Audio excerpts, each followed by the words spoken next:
let's review these. We're going to talk about The Fall Guy and Boy Kills World, which are two very stunt heavy movies. And Yes, we're going to have a good time doing it. But we're going to start with Boy Kills World.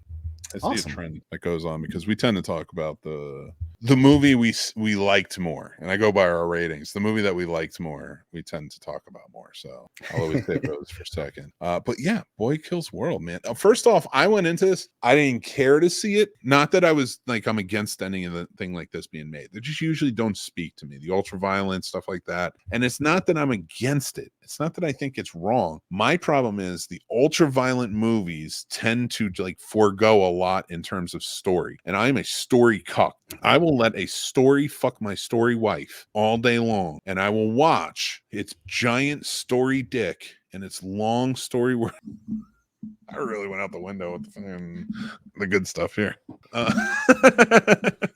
I love a story, and that should first and foremost be in a movie. So I get tired when a lot of stuff doesn't have it. And revenge tales, not saying there's not some great revenge tale movies. I will never say that. There are some amazing revenge tale movies, and people should watch them. But there is an overabundance of revenge. I would say that revenge movies are probably one of the highest like subgenres that are made. And if you count the 1970s, that's why.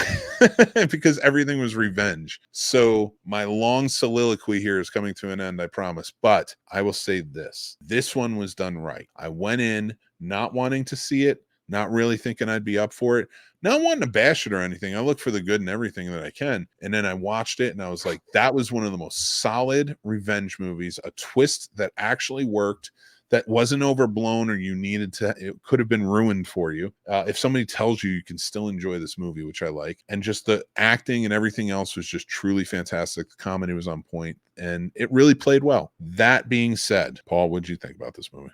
Let me tell you why this movie sucked. No. Yeah, right. So I was really impressed by Skarsgård. Yeah. Because I think it takes a lot of actual acting to not say a single line and be able to portray the emotions that are going on. So I was watching him like a hawk, because I get you have got the cool voice going that's internally there, but his emotions and his mannerisms matched exactly what was being said. So kudos to him for making it absolutely believable, like he was having those exact thoughts. That aside, I kind of went in the same, thinking that, I'm just seeing it just because I can. And I was kind of blown away. I think for anyone that's absolutely in love with John Wick and loves the action, I think this is one that isn't going to live quite up to that hysteria, but I think it's a good step down. So I think it's a good wine to a whiskey lover, if that makes sense. Like, I think this one will still satisfy your killing needs and the blood and all the battles, but it's not over the top or almost, well, not almost, but just unrealistic. I think this one tones it down a little bit. And like you said, the story was great. I didn't expect a twist. I didn't go in there expecting anything more than just a bunch of killing. So when the twist happened, it was like, oh, I like this. And like you said, it fit perfect. It's a great comedy. I think coming off of Monkey Man, I was very satisfied with this. So I'm very happy to see what other action type movies are going to come out, because these two have kind of set the bar. My top action films so far this year are Roadhouse, Boy Kills World, The Fall Guy, and what did you just say? What was Monkey Man. Monkey Man. Sorry, I've drawn a blank. Monkey Man was fantastic. Again, another great revenge tale. We got two great revenge tales, and we got two great action films based on like haunted heroes that just, and those are like key themes in action films. So we got 4 action films this year alone that I think rival Marvel and what they're putting out. Yes. We got 4 action films that rival almost every action film coming out. I think these 4 action films are better than any of the fast movies, stuff like that, because they're great stories. They're great characters. This is stuff we've been asking Hollywood for. Yes. And now we're getting it. And if you wanted to add another like good action film, which is more horror, Late Night with the Devil was pretty good in that, but it's not an intense action film. But there's others coming out. And I was mad that people didn't go see The Fall Guy. I really was. I was bothered. I hope they go see it this weekend. We're also getting Kingdom of the Planet of the Apes. So like that's another, I'm sure, to be a good action film. And I love it. I want to keep it up. I want these action films to come out that have heart, that have great characters, that have good chemistry with everyone. And this is one that did really well. And Jessica Roth deserves a really big shout out. She's from Happy Death Day. She's in this movie, plays a great character as well. But overall, this was a good one. And I guess we can give our ratings for this. I actually gave it a 3.5 out of 5, and you gave it a 3 out of 5, which still both great ratings. I was actually surprised I was a little more than this. But I'm a little more judgy with actions. I'm not gonna lie. Yeah. Well, I mean, and that's fine. I get that. And so I get where you're coming from. Like me, I think I do. There's a soft spot, especially action movies like this remind me a lot of what we got in the 90s and stuff like that. Better stories, better acting, all this stuff, but it had that. It doesn't have to be an intricate storyline. Like, I don't need the simplified John Wick, his dog died so he goes on a tear. Right. I like Boy Kills World, where kid's entire family is murdered in front of him, and he spends the entire life training to get back to them. And it's really well done. It was really well done. So that's why I gave it a 3.5. I think everybody should check it out. But the movie I think everybody should go see is The Fall Guy. That's right. Yes. Let's get into it. So The Fall Guy is basically it is a remake of the TV show from 1980 starring Lee Majors, where he played a stuntman, but it was also, I think, a bounty hunter or a private eye who would go out and like get into different cases and stuff like that. In the 70s, everybody was either a private eye or a bounty hunter or something. That means they could be cops too in those days, in those old TV shows. So this one follows Ryan Gosling as a stuntman who has to go and find the major star of the film, or the woman he loves who's directing the film is going to lose her chance at her first time directing. So him being a very lovelorn type and really wants to just help her out, make sure her film is working, goes to great lengths using his stunt prowess to go and try and find the star and make this happen for him. And a lot of twists and turns ensue. It's not a very violent movie, but it is a very stunt heavy movie. And there's a lot of fun comedy, heart, and action to it. And I absolutely loved it. So Paul, what you got for me? So I absolutely loved it as well. I expected it to be about as good as it was. I mean, I think it kind of went above what I expected walking in. I really enjoyed the chemistry between Emily Blunt and Ryan Gosling. They made it very believable that, he was awestruck over her. And at the same time, she was too, even though she kind of acted like she didn't, later on in the movie, but then came back around. The stunts I thought were fun, because it was cool seeing him use stunts in practical battles. Like, he wasn't necessarily hitting to hurt them, I guess at first it seemed like, but he was more deflecting it, just playing more of the stunt guy as far as that went. So I thought Gosling, did a great job.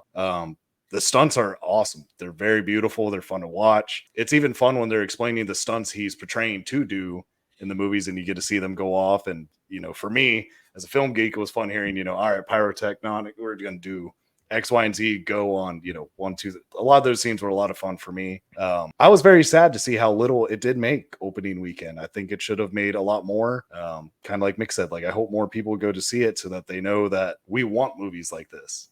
Because I think this is a perfect date movie. If you have someone that's like, I don't like action, I only like rom-coms. I think this is enough of a rom-com-ish to where you could get away enjoying a movie, and your significant other isn't going to hate you for dragging her to. Yeah, there's one thing they did in this movie that they got right about film sets that I love, is there's actually people on there quoting movies or talking about movies, or actually film fans connecting with other film fans to get through their shoot and have a good time. I think this is a really well done movie. This is how you do it when you want to praise people in Hollywood. Get it right.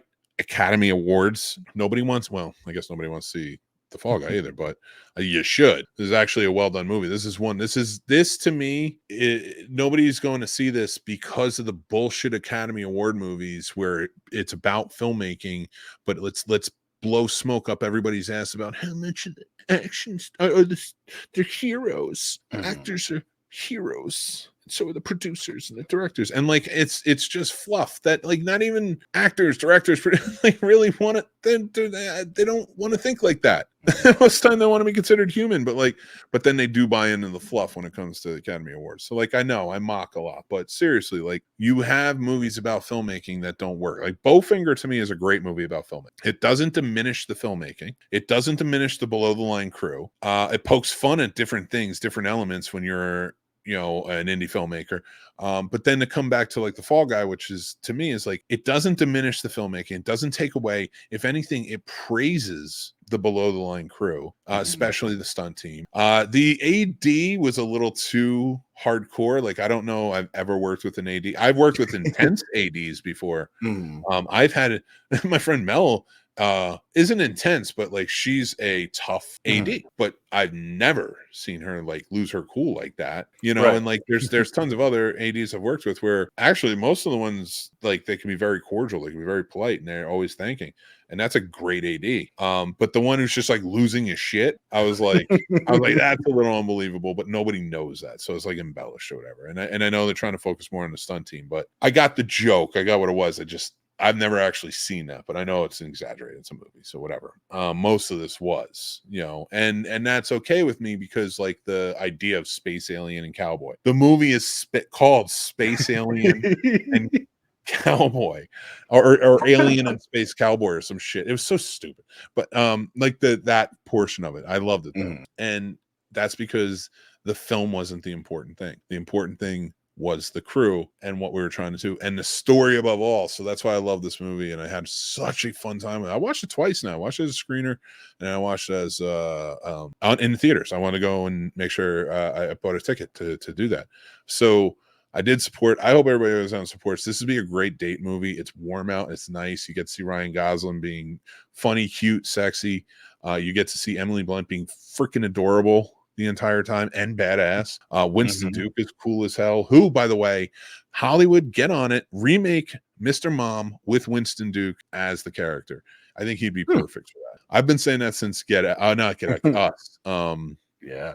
And his character as the dad, because I was like, he'd make an awesome Mr. Mom. He would. He can play comedy really well, but he's very like, he can also play strong. Yeah. So The Fall Guy, 2 thumbs up, based on the movie, based on stunts. Absolutely loved it. But our actual rate, we both gave it a 3.5 out of 5. So that's a big praise. Like, it's fun all the way through.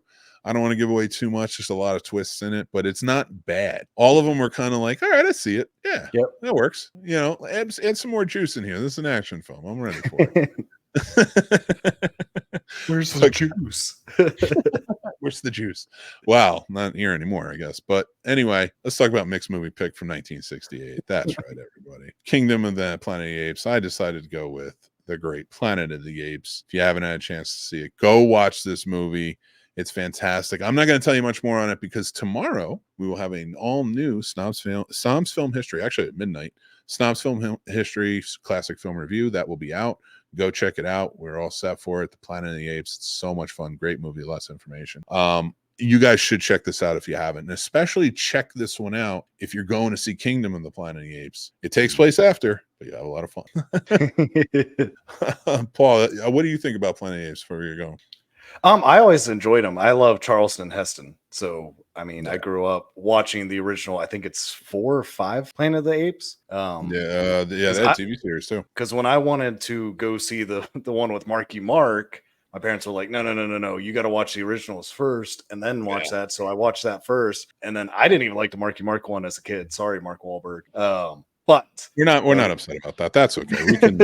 We can deal as we need to deal. But I enjoy them because the acting is great. The makeup looks awesome. So I think, especially as a movie lover, I think if you go back, you're going to appreciate the 1968 makeup, acting, the script. I think it's just as good as it is now, which speaks a lot to the 1968 Planet of the Apes. Definitely agree. And the cool part about the new movies are they work as prequels to the original. So it all kind of plays out. You can all enjoy it. I still love the visual effects that happen. Well, I should say special effects, a lot of practical, the makeup and stuff. So far ahead of its time. Rod Serling giving us that perfect ending to the movie. It was absolutely, truly fantastic. Go check it out. But that is my mixed movie choice. And guys, remember, May 17th at 7 p.m. Eastern, we are doing Scream, Castor Short Cause Charity Script Read. It's going to be a great time. Sponsored by Carolina Fear Fest, Haunters Against Hate is where all the proceeds are going to. Great LGBTQI plus community plus foundation that helps out. It's a nonprofit organization that is trying to help the youths within that community, and I absolutely love it. So we're going to be reading Scream. We're going to be having a good time. We're all going to be there. Make sure you join in and join the Snob Nation. Best way to do that, right here. Join the Discord. Hang out there. Hang out with us. Tell Paul how wrong he is for saying RoboCop is not a sci-fi movie. And if you like the merch, go check out the merch. Embrace Absurdity. We have tons of great stuff going on. We just put up a whole bunch of new designs, especially with our mascots and our new stuff and things like that. So go check it out. And we are going to start using, after CFF is over, we're going to start using our Patreon as our newsletter. So we'll have stuff, but we also have other posts there as well. We do stuff. So like, if you really want to keep up to date with Scene Snobs, go join the Patreon. You can join a free tier.